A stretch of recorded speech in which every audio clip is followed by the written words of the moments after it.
السلام علیکم ورحمۃ اللہ تعالی وبرکاتہ۔ آج انشاءاللہ تعالی ہم لوگ صحابہ کرام کے بارے میں کچھ اہم اور ضروری باتیں جانیں گے۔ سب سے پہلے یہ کہ صحابی کی ڈیفینیشن کیا ہے، یعنی صحابی کہتے کسے ہیں۔ تو مقدمۃ التحقیق علی الاستیعاب للدکتور خلیل مامون صفحہ نمبر 20 مطبوعہ دارالمعارفہ بیروت میں ہے کہ صحابی وہ خوش نصیب ہستی جس نے رسول اللہ صلی اللہ علیہ وسلم کے اعلان نبوت سے لے کر وصال پرملال تک کے درمیانی عرصے میں کبھی ایمان کی حالت میں جاگتے ہوئے حضور صلی اللہ علیہ وسلم سے ملاقات کی ہو، پھر اس کا خاتمہ بھی ایمان ہی پر ہوا ہو۔ یہ ڈیفینیشن ہے صحابی کی، یعنی صحابی اسے کہتے ہیں اس خوش نصیب ہستی کو کہ جس نے حضور سرور دو عالم صلی اللہ علیہ وسلم کے اعلان نبوت سے لے کر آپ کے انتقال تک کے درمیانی جو عرصہ ہے، بیچ کا جو عرصہ، اس میں کبھی بھی ایمان کی حالت میں جاگتے ہوئے حضور صلی اللہ علیہ وسلم سے ملاقات کی ہو، پھر اس کا خاتمہ بھی ایمان ہی پر ہوا ہو۔ اب ایک سوال یہ پیدا ہوتا ہے کہ صحابہ کی تعداد کتنی ہے، تو اس کے بارے میں جامع الاصول لابن الاثیر جلد نمبر 12 صفحہ نمبر 118 اور مواہب اللدنیہ شریف میں جلد نمبر 2 صفحہ نمبر 701 پر، اور الزرقانی علی المواہب جلد نمبر 9 صفحہ نمبر 308 پر ہے کہ اس میں علماء کا اختلاف ہے، یعنی صحابہ کی تعداد کے بارے میں علماء کا اختلاف ہے۔ البتہ بقول مشہور صحابہ کی زیادہ سے زیادہ تعداد 1,24,000 ہے۔ اب ایک سوال یہ پیدا ہوتا ہے کہ کسی صحابی کی صحابیت کیسے ثابت ہو سکتی ہے، یعنی کسی کے بارے میں ہم یہ کیسے پتہ چلے گا کہ وہ صحابی تھے، ان کی صحابیت کیسے ثابت ہوگی؟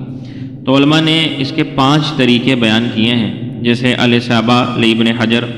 مقدمہ میں جلد نمبر 1 صفحہ نمبر 8 پر ہے کہ بعض صحابہ کی صحابیت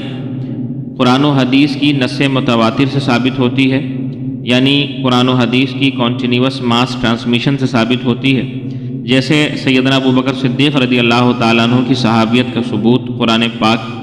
میں اس طرح سے ہے، اذ یقول لصاحبہ۔ امت کا اجماع ہے کہ یہاں پر جو لفظ صاحب ہے تو اس سے مراد حضرت ابوبکر صدیق رضی اللہ تعالیٰ عنہ ہیں۔ اسی طرح سے عشرہ مبشرہ جیسے حضرت ابوبکر صدیق، عمر فاروق اعظم، عثمان ذو النورین، مولا علی مشکل کشا، حضرت ابو عبیدہ ابن الجراح، حضرت عبد الرحمن بن عوف، حضرت سعد بن ابی وقاص، حضرت طلحہ بن عبید اللہ، حضرت زبیر بن عوام، حضرت سعید بن زید رضی اللہ تعالیٰ عنہ وغیرہ کی صحابیت بھی تواتراً ثابت ہے۔ اسی طرح سے بعض صحابہ کی صحابیت احادیث مشہورہ مستفیضہ سے ثابت ہے، اور اسی طرح سے کسی صحابی کی صحابیت کسی دوسرے صحابی کی گواہی سے ثابت ہے، اور کسی صحابی کی صحابیت ثقہ تابعین یعنی ٹرسٹ وردی تابعی کی گواہی سے ثابت ہے، کسی صحابی کی صحابیت ان کے اپنے اقرار سے ثابت ہے، لیکن اس میں شرط یہ ہے کہ اس شخص کا عادل ہونا اور حضور صلی اللہ علیہ وسلم کے زمانے میں موجود ہونا مسلم۔ تو یہ 5 طریقے ہیں جن میں سے کسی بھی طریقے سے صحابیت ثابت ہو سکتی ہے، یعنی یا تو صحابہ کی صحابیت قرآن و حدیث کے نص متواترہ سے ثابت ہوتی ہے، یا صحابہ کی صحابیت احادیث مشہورہ سے ثابت ہوتی ہے، یا کسی دوسرے صحابی کی گواہی سے ثابت ہوتی ہے، یا ثقہ تابعی کی گواہی سے ثابت ہوتی ہے، یا ان کے اپنے ہی اقرار سے ثابت ہو، لیکن اس میں شرط یہ ہے کہ وہ عادل ہوں اور زمانہ نبوی میں موجود ہونا ان کا دونوں، یعنی ان کا عادل ہونا اور زمانہ نبوی میں موجود ہونا دونوں مسلم ہو۔ تو اس طریقے سے کسی بھی صحابی کی صحابیت ثابت ہوتی ہے۔ اب سوال یہ پیدا ہوتا ہے کہ صحابہ کی صحابیت کا انکار یا کسی بھی صحابی کی صحابیت کا انکار کیسا ہے، اس پر شریعت کا کیا حکم ہے؟ تو انکار صحابیت کا حکم جو ہے وہ ثبوت صحابیت پر موقوف ہے، یعنی اگر کسی کی صحابیت کا انکار کیا جا رہا ہے تو یہ دیکھا جائے گا کہ جس کی صحابیت کا انکار کیا جا رہا ہے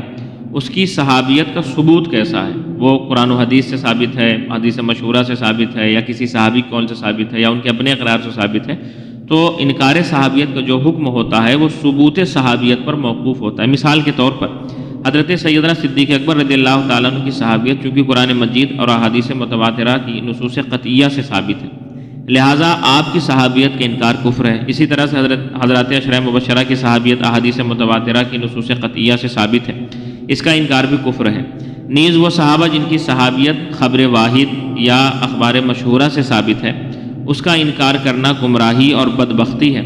البتہ بعض وہ حضرات جن کی صحابیت میں ضعف دلائل کی وجہ سے علماء اور محدثین اہل سنت کے درمیان اختلاف ہو، ان کے متعلق رخصت ہے۔